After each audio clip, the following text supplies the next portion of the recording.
Hello everyone, welcome back to our channel, and we are back with a new video, which was the most awaited video for us, especially because today we have with us our two special guests, Dr. Sneha Badgire and Dr. Priyadarshini Palwadi, who have recently cleared their FMG July 2024 with flying colors. And this they are also my close friends, and I congratulate both of you for cracking this exam.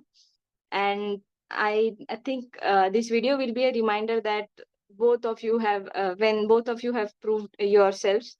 And so I have been witnessing your journey as an FMG through all these days. I am really proud of you and would like to get some inspiration to our juniors also who will be appearing for this exam.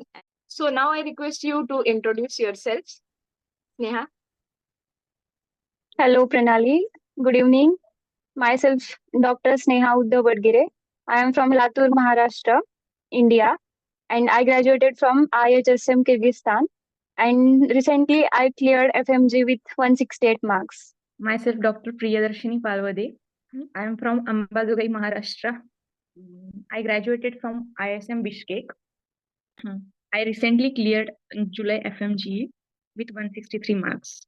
First of all, congratulations to both of you for getting to this side and putting a designation in front of your name as doctors. So without wasting our time, we will start with the interview.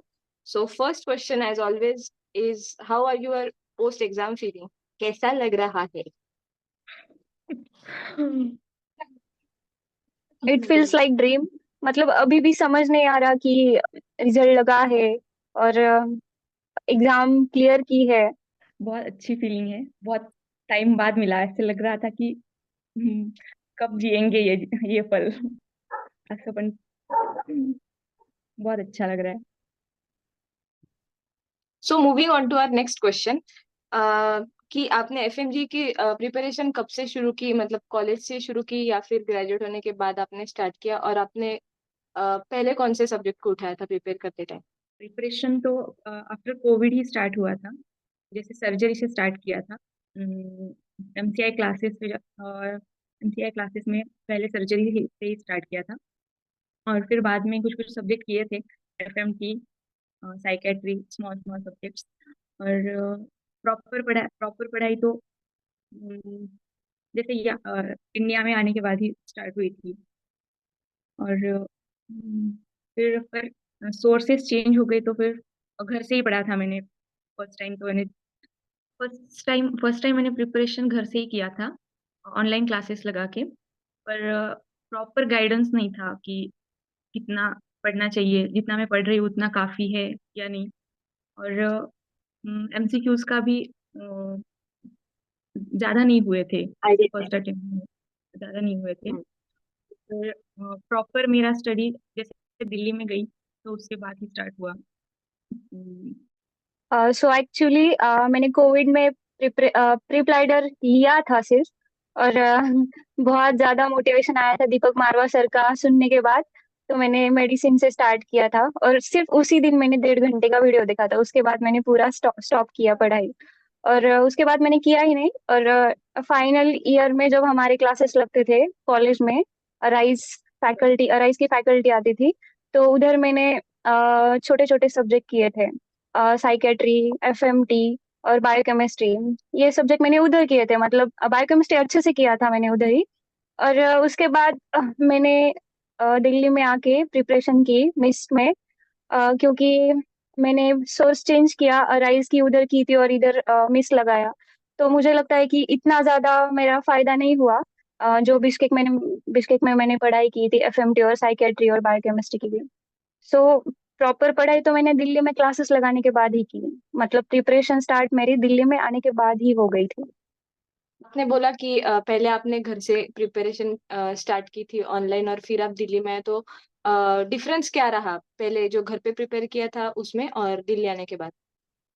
घर पे prepare कर रही थी तो पता नहीं चलता था कि मैं कितने आवर स्टडी कर रही हूँ, उतने काफी भी है या नहीं एग्जाम के लिए.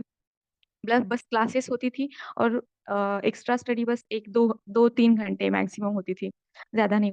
तो पर उतनी काफ़ी नहीं थी मेरे एग्ज़ाम के लिए। और प्रॉपर गाइडेंस भी नहीं था कि मतलब उतनी पढ़ाई काफ़ी है नहीं है।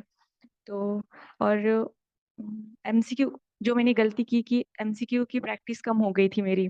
एक ही सोर्स बस फॉलो किया मैंने एमसीक्यूज़ के लिए, जो मुझे 2-3 तो करने ही चाहिए थे। तो जब मैं तो यहाँ पे उतनी नहीं हो पाई थी। जब मैं दिल्ली में गई तो दिल्ली में प्रॉपर प्रिपरेशन स्टार्ट किया कि क्लासेस एएफएमजी के ही लगाए थे मैंने, और फिर गाइडेंस भी अच्छे से मिला। और गाइड हाँ, वहाँ पे एमसीक्यूज की प्रैक्टिस भी बहुत की। फिर ये वाले अटेम्प्ट में एमसीक्यूज की बहुत प्रैक्टिस की थी। और कंसेप्ट भी, जो कंसेप्ट क्लियर नहीं थे, जैसे ऑनलाइन में उतना एक बार हो जाए क्लासेस तो फिर बाद में क्लियर नहीं कर सकते। वो जब वहाँ पे गई तो फिर जाके डाउट्स भी क्लियर कर सकते हैं। तो वहाँ पे डाउट्स क्लियर हुए, फिर एमसीक्यूज की भी ज़्यादा प्रैक्टिस हुई और फिर okay, so moving on to our next question, how was life in Gautam area? जैसे कि आप दोनों ने भी दिल्ली में जाकर प्रिपेयर किया था, तो गौतम एरिया का एक्सपीरियंस आप लोगों का कैसा था? मतलब ज्यादा खराब भी नहीं बोल सकते, ज्यादा अच्छा तो बिल्कुल भी नहीं बोल सकते, ठीक ठाक था। क्योंकि उधर जाके रहना और उधर अडॉप्ट होना ये चैलेंजिंग है। सच में ये बहुत चैलेंजिंग है, मेरे लिए तो बहुत चैलेंजिंग है।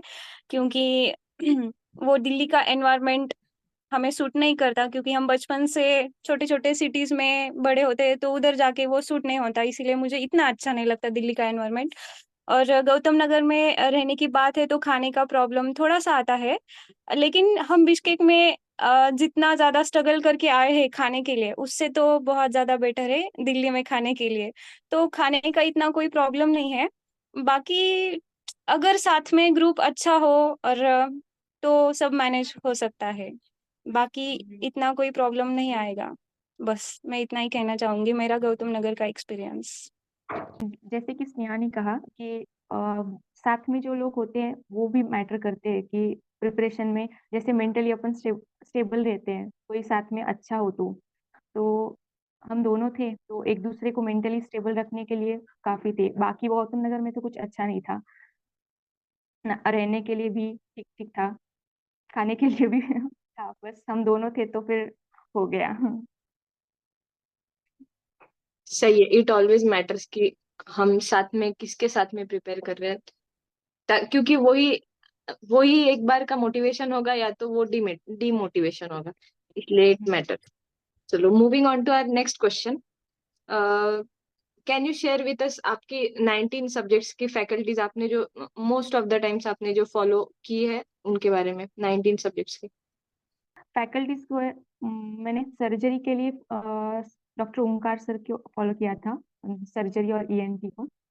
और ऑब्स्काइनी के लिए विज सर, और पीएसएम के लिए नेहा मैम, और जैसे और एनाटॉमी और शिल्पी मैम, और एफएमटी मैंने वहाँ से ही किया था नदीम सर से, जैसे एफएमटी और साइकेट्री। तो फिर उनको ही बस वो किया, फॉलो किया। और बाकी छोटे छोटे सब्जेक्ट्स के लिए तो पीवाईक्यूज ही ज्यादा किए थे। वो क्लासेस से ज्यादा तो पीवाईक्यूज पे ही फोकस किया था फर्स्ट उसमें से ही। और बस ओमकार सर का टेस्ट एंड डिस्कशन भी किया था। जैसे इस टाइम जब प्रिपेयर कर रही थी तो उनका टेस्ट एंड डिस्कशन भी किया था, उसकी बहुत हेल्प हुई।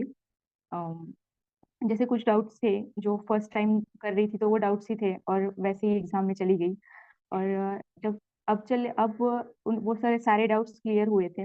और टेस्ट एंड डिस्कशन बहुत हेल्पफुल रहा इस बार। मैं कुछ ऐड करना चाहूंगी, क्योंकि हम दोनों ने साथ में प्रिपरेशन की थी इस अटेम्प्ट में। अगर तुम्हारे सोर्सेज तुम्हें चेंज नहीं करने, ठीक है, मतलब सच में सोर्सेज चेंज भी नहीं करने होते। लेकिन अगर अगर तुम्हें कोई सब्जेक्ट है उसी टीचर से अब बार बार पढ़ने के बाद भी समझ ही नहीं आ रहा या कंफ्यूजन है, तो उस टीचर से पढ़ने के लिए कुछ मतलब उसी से पढ़ने से कुछ फायदा है क्या? नहीं। तो उस मैंने मतलब उस सब्जेक्ट के मैंने सोर्सेस ही चेंज किए। मेडिसिन तो मैंने वैसे बिश्केक में प्रियांश सर की क्लासेस में सुना था। उसी वक्त आकर मैंने सिर्फ मतलब रिवाइज किया था, ग्रुप स्टडीज की थी हमने। तो कंसेप्ट तो क्लियर थी, लेकिन मेरा फर्स्ट अटेम्प्ट में मेडिसिन इतना अच्छा नहीं था। तो सेकेंड अटेम्प्ट में मैंने एएफएमजी के जो सोर्सेस है, डॉक्टर अमन सेठिया सर, उन्होंने कुछ सिस्टम लिए थे, मतलब हम दोनों ने भी वही किया था। और संदीप शर्मा जो पीडिया के सर है, वो भी अच्छा पढ़ाते हैं मेडिसिन, तो उन्होंने एएफएमजी में इस टाइम मेडिसिन लिया था कुछ सिस्टम, तो उनसे किया था। तो ओवरऑल मतलब तुम लोग किसी से भी कर लो, तुम्हारी कंसेप्ट अगर क्लियर हो गई तो वो भी ज्यादा मैटर करता है। तो कंसेप्ट क्लियर करके लिया था, और एमसीक्यू, बस इतना ही। Moving on to our next question. Can you share the differences between the strategies you used in your first and this attempt? तो अगर स्ट्रैटेजी के बारे में बोलना है इस टाइम, तो सबसे पहले मैंने लास्ट में ही बोला कि ओमकार सर से जाके एक बार बोला, मतलब उनके साथ डिस्कस किया। तो पहले तो हम बहुत ज्यादा कंफ्यूज थे कि क्या करना है और क्या नहीं। अटेम्प्ट लगने के बाद ऐसा होता है कि अब क्या करें, क्या ही करें, समझ नहीं आता। तो हमने उनको बोला, और उन्होंने हमें एक सजेशन दिया कि क्या कर लो कि तुम लोग 19 सब्जेक्ट के जो सोर्सेस है और जो तुम्हारे स्ट्रॉन्ग सब्जेक्ट है, वो सब्जेक्ट एक बार साइड में लिख दो, और जो सब्जेक्ट तुम्हें चेंज करने हैं वो लिख दो। है तो हम दोनों ने वैसे तो सबसे पहले तो वो क्लियर किया था कि इस टाइम जो सब्जेक्ट का सोर्स चेंज करे तो वो कौन से इससे करना है, वो क्लियर किया था। ये स्ट्रैटेजी सबसे पहले हमने चेंज की थी। और उसके बाद फर्स्ट अटेम्प्ट में मेरा ऐसा था कि पढ़ाई तो सब लोग करते हैं। गौतम नगर आने के बाद ऐसा कोई भी बंदा नहीं होता कि कोई पढ़ाई नहीं करता, लेकिन किधर तो कुछ तो कम पड़ता है। तो मैंने पीवाईक्यू टॉपिक्स से ज्यादा तो मैंने फोकस किया था कि अगर मैं एक सब्जेक्ट लेती थी तो उसका A to Z मुझे सब आना चाहिए, मुझे ऐसा था। और वो भी मुझे मतलब बुक को छोड़, वो सब आना चाहिए मुझे, ऐसा ऐसा था। तो ये मेरी स्ट्रैटेजी मतलब बहुत गलत थी। एमसीक्यू में भी थोड़ा मैं कम पढ़ी थी फर्स्ट टाइम में, तो एमसीक्यू भी किए थे इस टाइम। पीवाईक्यू ज्यादा तो मैंने पीवाईक्यू टॉपिक्स पे बहुत ज्यादा फोकस किया है इस टाइम, मतलब यही मेरा ज्यादा यही स्ट्रैटेजी थी। एमसीक्यू तो हर कोई करता है, एक दो बार तो कोई भी करता है, लेकिन टॉपिक्स भी हमें आने चाहिए पीवाईक्यू पूरे। ऐसा नहीं है कि हमें सब 100% सब्जेक्ट हमें पता ही है। अगर 70% भी तुम्हें पता है लेकिन वो अच्छे से क्लियर है तो बस उतना भी हो जाएगा। अच्छा, तो मतलब इस टाइम तो मेरी मतलब मेन फोकस ये भी था कि मुझे एमसीक्यू अच्छे से करना था, वो भी कंसेप्चुअल। तो ओमकार सर के टीएनडी से एमसीक्यू बहुत अच्छे से मतलब सॉल्व कैसे करते हैं वो बताते हैं, तो उससे क्लियर हो गया मेरा। बस यही मैंने स्ट्रैटेजी चेंज की थी मेरी। जब मैंने फर्स्ट टाइम प्रिपेयर किया था तो बस थेरी पे ज़्यादा फोकस किया, नोट्स बनाओ ये, उस पे ज़्यादा फोकस किया। तो एमसीक्यूज पे नहीं फोकस हो पाया था। तो इस बार बैलेंस प्रिपरेशन रखा कि थेरी भी उतना और इतने आवर्स थेरी के लिए, फिर एमसीक्यूज के लिए भी प्रॉपर फर्स्ट टाइम से ही, मतलब वही 2 आवर्स 3 आवर्स एमसीक्यूज के लिए। और बैलेंस प्रिपरेशन रखा, और क्लासेस भी जो कंसेप्ट क्लियर नहीं थे वो कंसेप्ट क्लियर किए। और बस फर्स्ट टाइम थेरी पे था, तो इस टाइम पूरा बैलेंस किया, बस इतना ही चेंज किया। ये भी उतना ही इम्पोर्टेंट है कि तुम जितना ज्यादा रिवीजन दोगे सब्जेक्ट को, उतना ही तुम्हारे लिए ज्यादा प्रॉफिटेबल होगा एग्जाम के दिन। क्योंकि हम क्या करते हैं कि प्रॉपर प्रॉपर प्रॉपर करना है हमें, इसकी वजह से हम एक बार ही प्रॉपर करने के लिए टाइम एक बार ही देते हैं। लेकिन वैसा नहीं होता कि तुम्हें जितने ज्यादा बार रिवाइज करना है सब्जेक्ट को, उतनी ज्यादा बार कर लो। भले ही एक टॉपिक तुम्हें नहीं आ रहा तो उस पेज को फोल्ड कर लो। ये मुझे मेरी फ्रेंड ने बताया था, एक्चुअली प्रणाली ने ही बताया था। तो और आगे जाओ, वहां मत अपना दिमाग खराब कर लो, तो आगे जाओ और ज्यादा रिवीजन हो जाएगा इस तरह से। और एक मेरी स्ट्रेटेजी ये थी कि मतलब क्लास में ज्यादा एक्टिव रहती थी मैं। एक तो नींद भी नहीं आती उसकी वजह से, और जितना क्लास में टीचर कोई भी कौन सा भी क्वेश्चन पूछे ना, तो मेरा ऐसा था कि बहुत कंसंट्रेशन से सुनती थी वो क्वेश्चन, और मुझे आंसर करना ही था। मतलब मैंने नोट्स घर से पढ़ के जाती थी, और मुझे ऑलमोस्ट पूरे क्वेश्चन के मैं आंसर देना ट्राई करती थी। मतलब वहां पे मेरा रिवीजन होता था, घर में भी रिवीजन था, और उसके बाद फाइनल में भी रिवीजन किया। मतलब इस तरह से हमारा रिवीजन होता है ज्यादा से। मतलब ऐसा नहीं होता कि मुझे प्रॉपर रिवीजन करना है, उसका शेड्यूल बनाना है। तुम जितनी बार तुम्हें अलग अलग वेज से तुम्हें रिवीजन करना होता है। So let's move on to our next question. कि how did you both encourage each other through out the journey, कि इस बार आप दोनों एक दूसरे के साथ थे तो आपने कैसे एक दूसरे को संभाला इस बार? जैसे हम लोग दिल्ली में गए थे, तो मेंटेलिटी तो नहीं थी प्रिपरेशन की, पर दोनों ने एक दूसरे को ऐसे संभाला कि मेंटली किसी को टॉर्चर नहीं करना, बस स्टेबल, मेंटली स्टेबल रखो, बाकी पढ़ाई तो हो ही जाती है, वैसे हुई ही थी। बस मेंटली स्टेबल रखने का ट्राई किया दोनों ने भी एक दूसरे को। जैसे कुछ लगा, कुछ हुआ तो भी शांति रहते थे ज्यादा टाइम। तो एक दूसरे को ऐसा होता है कि प्रेशर में कुछ भी बोलता है, कुछ भी बोलते हैं, पर हम लोग ट्राई करते थे कि एकदम शांत से रहो और अपना अपना प्रिपेयर करो। मैं ऐड करना चाहूंगी कि जैसे कि प्रिया ने बोला कि दोनों भी शांत रहते थे। अगर हमें लगता था कि इस टॉपिक पे अगर हमारी आर्ग्यू हो सकती थी, वैसे तो वो टॉपिक आता ही नहीं था, लेकिन अगर कभी कभी हो जाता था तो हम बोलते ही नहीं थे। वो ज्यादा शांत थी मेरे से, तो उसने बहुत शांत से हैंडल किया। और मैं भी ऐसा था कि मेरा भी ऐसा था कि अगर उसको इस चीज से गुस्सा आता है या मतलब वो डिस्टर्ब होती है तो मुझे वो चीज नहीं करनी। और मोस्टली तो हम ऐसा मतलब इतना भी नहीं करते थे, मोस्टली तो हम क्या करते थे कि कॉमेडी बातें करते थे, फनी, नो सीरियस टॉक्स, कुछ भी सीरियस सीरियस नहीं था, नो इमोशनल, कुछ भी नहीं। अगर कोई एक भी इमोशनल हो गया ना तो मतलब फनी फनी कुछ भी बातें करते थे और उसको हंसा देते, तो हमारा यही था।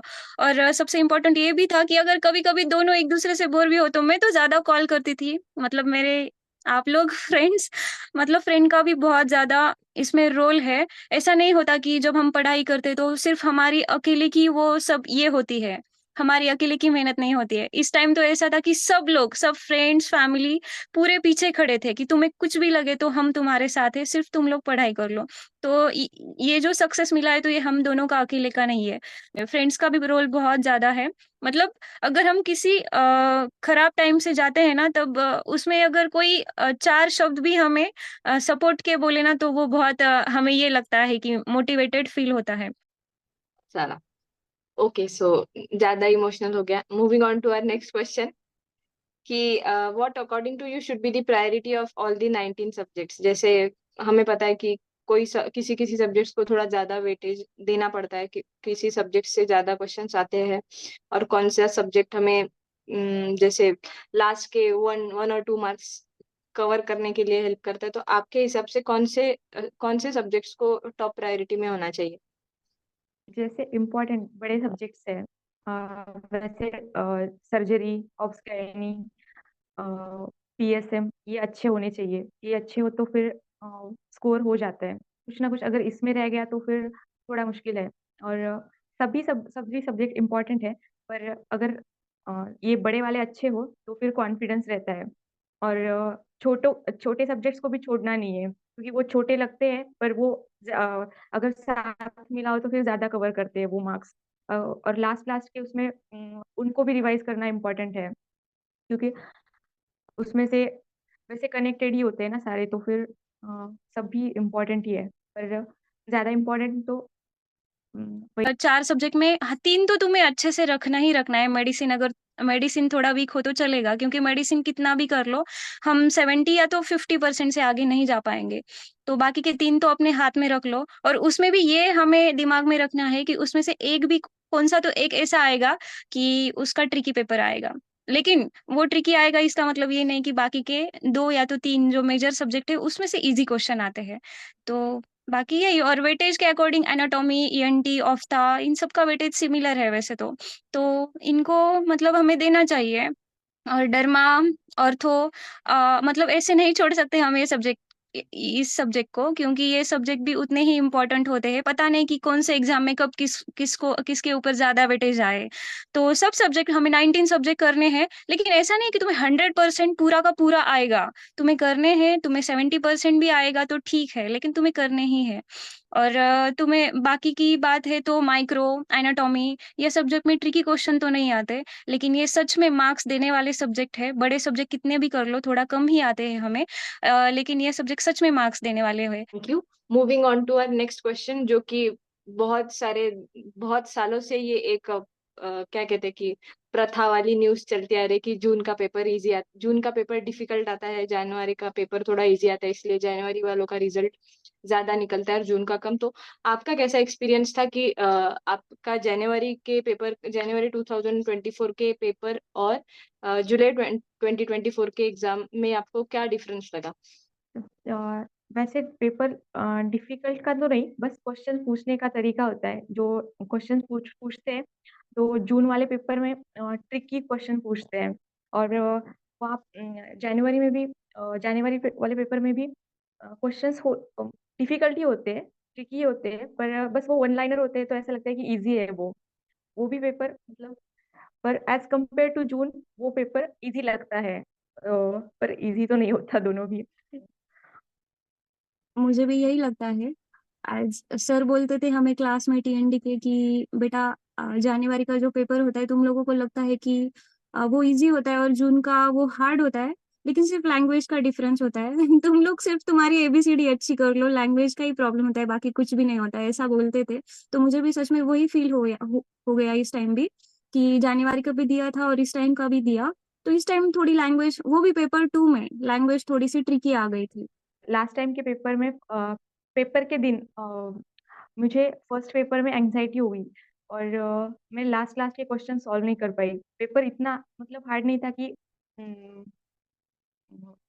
ना हो सके, पर एंग्जाइटी हुई और मैं वो कंट्रोल नहीं कर पाई, और फिर लास्ट के क्वेश्चन छूटे थे। तो फिर इस बार ऐसे किया कि एंग्जाइटी पे ज्यादा काम किया, जैसे कुछ मेडिटेशन, मॉर्निंग वॉक, ऐसे करके कुछ कुछ चीजें करके उसको फिर कंट्रोल किया।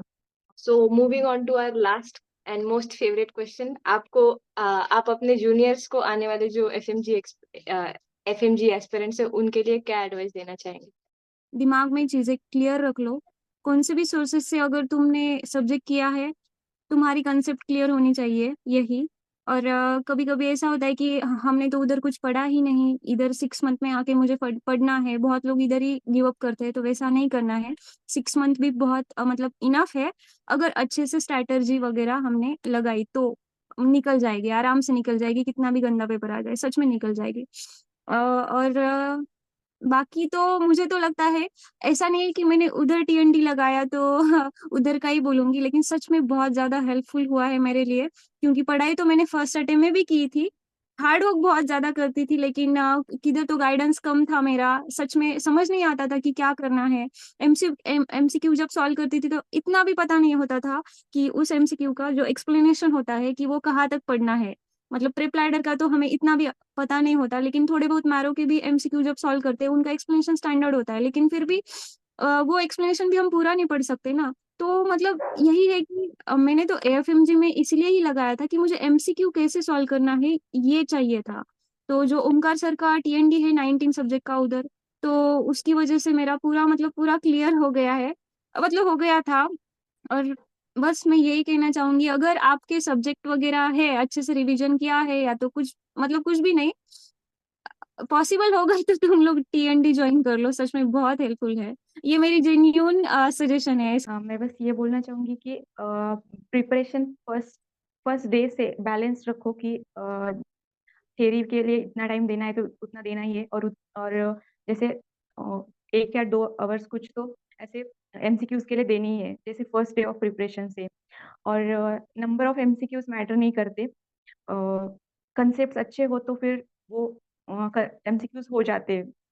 कंसेप्ट क्लियर करने पे ज्यादा फोकस करो, और जो मैंने गलतियां की थी कि मैंने ज्यादा थियरी पे फोकस किया था, तो एमसीक्यूज और थियरी में बैलेंस रखना बहुत जरूरी है।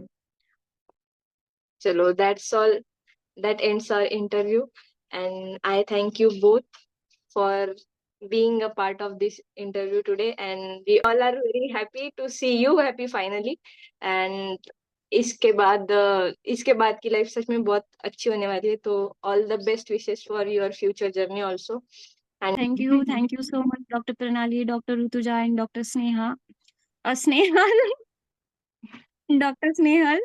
और thank you so much doctor Priyadarshini Palavde. मतलब डिफिकल्ट थी ये जर्नी, लेकिन अभी थैंक यू तो आप लोग सब इधर है, इसलिए आपके लिए आपको भी थैंक यू कर रही हूँ, लेकिन बहुत लोग हैं इसमें थैंक यू करने के लिए, टीचर्स है, इंडिया के फ्रेंड्स है, और आप तीनों का तो मतलब मैं ये नहीं बोल सकती वर्ड्स में कि कितना रोल है उसमें, और बाकी भी है, सब लोगों का है। खाना बनाने वाली आंटी का भी है, वहाँ रहने वाले अंकल का, सबका सबका है। सबको थैंक यू। सब मेरे फ्रेंड्स ना, बस।